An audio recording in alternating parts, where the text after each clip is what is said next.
are obviously critical with respect to the preservation of life, but as importantly, the preservation of freedom and the establishment of freedom in an institutional way. So I want to thank you and commend you for your work. I think you've heard a good cross-section of theories, but also of solutions and alternatives, and my hope is that all those together will win the day and get the result that we want.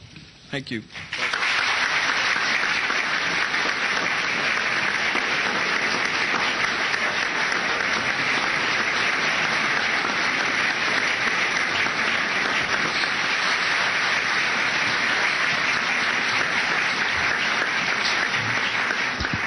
Thank you very much for inviting me to speak today. I'm honored to be on the same panel with such outstanding public servants. I've just returned this past weekend from a tour across the Middle East. During the trip, I met with a number of senior political leaders and military officials. At every meeting, at the top of the agenda was Iran, the threat it poses to stability in the region, its support for terrorism, and what might be done to halt its nuclear weapons program. Now, these days, most of the attention on Iran in the region and in the media focuses on its nuclear weapons ambitions, and rightly so. In addition to Iran's nuclear weapons program and its support for terrorism, a third topic that arose on the trip was the nature of the Islamic Republic itself. Now, frankly, less attention is paid to this topic these days. Let me quote from a CIA report from last year that described the Iranian regime in the following terms at this moment. Strengthened conservative control will limit opportunities for reformers to participate in politics or organize opposition. The regime will work to marginalize opposition elites, disrupt or intimidate efforts to organize dissent, and use force to put down unrest, slowing some projects and programs and contributing to Iran's economic slowdown. But their assessment is that even stricter economic sanctions by themselves will not bring down the government. So a useful starting point when we look at Iran is that we need a huge dose of humility at how poor we are at predicting popular uprisings. So I think it is entirely possible that the official U.S. view is wrong, and that we may see a resurgence of the opposition movement in the coming years, maybe even sooner. What we witnessed in 2008, 2009 may be only the first phase of this opposition, not the final phase. None of the key issues from the June 2009 election have been resolved. Not the best economic model for Iran, not the Islamic nature of the regime and the proper role for religious authority, and not even the outcome of the election itself. All of these issues continue to fester. It's also worth noting that Iran still has an educated and restless middle class. And Iran has millions of young people. Approximately 70% of the population, as you well know, are under the age of 30 years old. These young people have access to the internet daily. This is not a society that wants to be associated with a regime that stones women to death. So if there is going to be another wave of protests, what might be the trigger? My point here is that we can't know for sure, but it would be mistaken to think that the status quo will hold forever. Finally, is there anything that the United States can do to assist the opposition?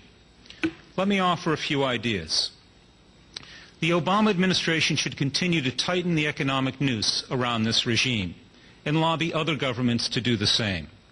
Last week, Secretary of State Hillary Clinton announced that the sanctions were having an impact on Iran's economic behavior. The administration needs to continue and intensify these efforts. Second, the United States needs to target its criticism at Iranian leaders and policies, and not at the Iranian nation. Efforts to expose corruption at the highest levels would be an example of what I have in mind. But more broadly, the Obama administration needs to talk up and take up the banner of human rights and democracy, and at the very least give greater rhetorical support to the opposition movement. A good first step would be delisting the MEK.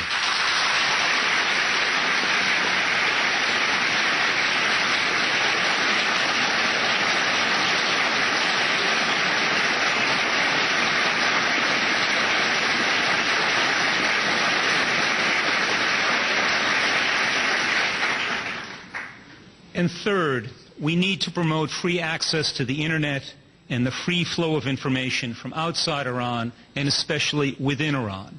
And I'm talking about Twitter, Facebook, MySpace, and all the other technologies that Jim Woolsey mentioned earlier. We've all seen the impact that these technologies can have when they're aligned with the forces of freedom. My sense is that many Iranians want to be part of the international community. They want to be integrated more closely into the economic dynamism of the region, and they want to become full members of the 21st century. We need to do more to help them. Thank you.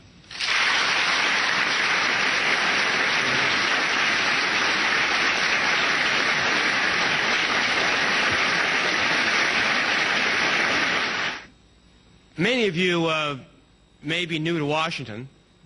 You may not have attended similar events in the past. I have spent most of my adult life in such forums in this town.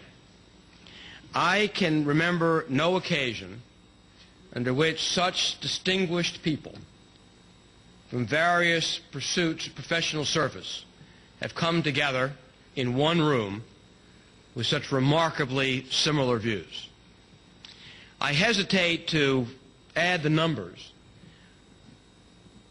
but I would suspect that there is assembled on this stage more than 200 years of experience in law enforcement, anti-terrorist activities, military service, and American foreign policy. A distinguished set of careers. No one on this podium needs me to represent or characterize their views. I speak only for myself. But I think several things are unmistakable. We can differ on how we believe American policy should respond to the growing threat of Iran possessing nuclear weapons. But it appears to me, as I listened to every speaker, one thought was common. The discussions in Turkey must be more than another meaningless milestone en route to nuclear weapons held by the government in Tehran. Second, the listing of the MEK as a terrorist organization by the United States government is wrong. It is wrong.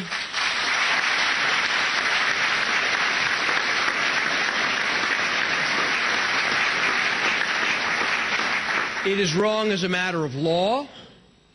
It is contrary to the facts. It is interfering with the rights of American citizens to be heard. And it is contrary to American foreign policy.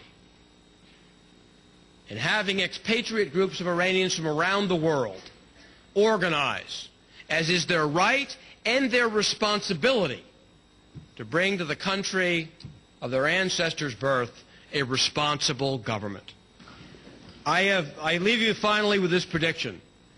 As it has been difficult to be part of the resistance to the Iranian government, made dangerous by the actions in Tehran and complicated by policies of the United States government, one day you will look upon your children and your grandchildren with pride and say, when all the world had looked the other way, when even the United States government made it difficult to stand up against tyranny in Tehran, your family was there and stood firm. You'll be proud you were here today and proud you were part of this.